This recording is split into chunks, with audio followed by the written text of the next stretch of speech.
This is probably the best making of slash behind the scenes movie of the best worst movie in the world. Hey everyone, I'll be reviewing Disaster Artist starring James Franco, Dave Franco, various other Seth Rogen and James Franco movie veterans. So to start things off, I would probably give this movie. I remember wanting to see this when it came out in theaters, and I really wanted to see it. And I heard it was so good, and I heard James Franco was really good. I remember at the time that this movie came out, or right before the movie came out, might have been it was sometime during the movie, like the height of this movie, that everything with James Franco came out, a lot of controversy, and I feel like he was robbed of any potential Oscar that he could have been nominated for Best Actor. I think this movie was a solid 8 out of 10. One of the things I liked about this movie was it was in the very beginning when Greg and Tommy are in the restaurant and Tommy's trying to give Greg lessons on acting, and Greg is very timid, and they're in the restaurant, and it's a public place. You don't want to be screaming lines at somebody sitting right in front of you.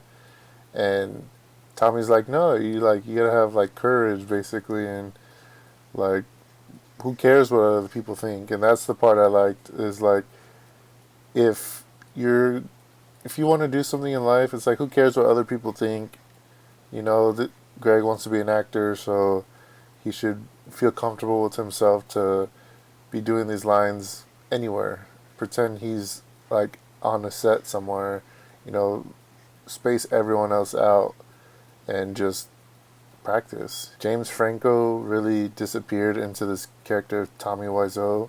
Watching this movie, you forget it's James Franco.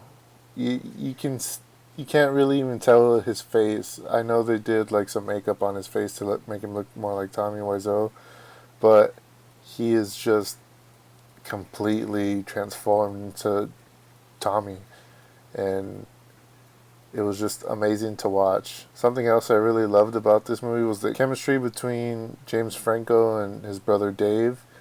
I know they're brothers, so obviously like they're gonna have chemistry, but that doesn't always translate, I feel like, onto the screen or through the script writing. And I think they did a great job together, playing off of each other.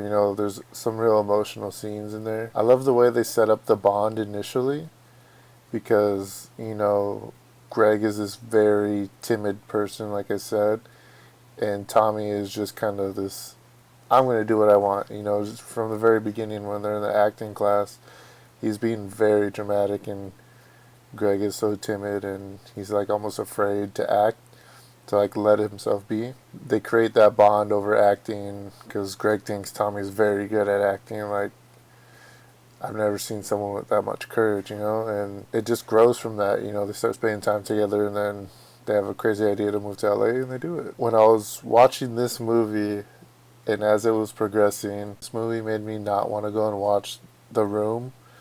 I just felt like this movie was more than enough, and watching this and how cringy, the behind the scenes was, it was almost like, that's enough.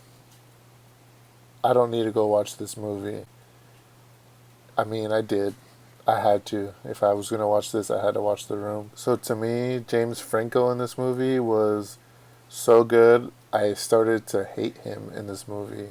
Or Tommy, his character. I just kept getting more and more frustrated with him, his character, and that's what makes good acting, is if there's like a villain you can sympathize with, or it's like there's someone Tommy's not necessarily an antagonist, but he's being such a dickhead in this movie, and or because Greg wants to move out, and after that he starts giving really bad treatment. In that instance, like he just flips the switch, and he's just being an asshole. It's just so funny because it's like from that point I just hated Tommy in this movie.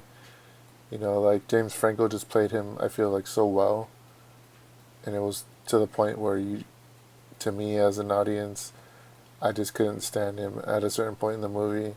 Even towards the end, when they reconcile and they're watching the premiere of the movie, and everyone's like laughing because it's so bad that it's funny. And he rushes out of the theater, and he's just in the lobby, and Greg goes and is like, yo, like, people don't hate it, they're in there laughing. And he's just so upset about it, but then he embraces it. But it's just so funny to me, like how well James Franco portrays like Tommy, because I really began to hate him. Like, I was almost done with the movie because I was just like, I do not like you. So this is going to be probably one of my shorter reviews. I did watch The Room, and I will make a review on that. That one might be about the same or a little bit shorter from looking at my notes. I have some things that I didn't write down that it's just like I need to talk about.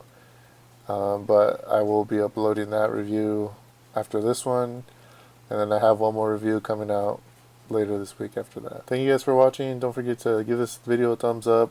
Comment any movies I should review next. And don't forget to subscribe to the channel. Thank you guys for watching.